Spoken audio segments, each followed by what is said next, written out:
අපි අද බලන්නේ කොහොමද බලු පැටවුන්ගේ නියපොතු කපන්නේ කියලා.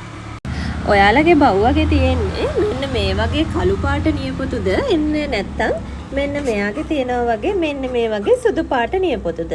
දැන් මේ සුදු පාට නියපොත්තේ ඔයාලට පේනවා ඇති මෙන්න මෙතෙන්න එනකල් තියෙනවා එයාලගේ බ්ලඩ් වෙසල්ස් ඇවිල්ලා තියෙනවා. එතකොට අපි නියපොතු කපනවා නම් මෙන්න මෙතනින් මේ පහළ කොටස තමයි එයාලගේ කපන්න ඕනේ. එතකොට මේ වගේ විනිවිද පේන නියපොතු නම් තියෙන්නේ අපිට ඒක ගෙදරදී වුණත් නේල් කටර් එකකින් කපන්න පුළුවන්.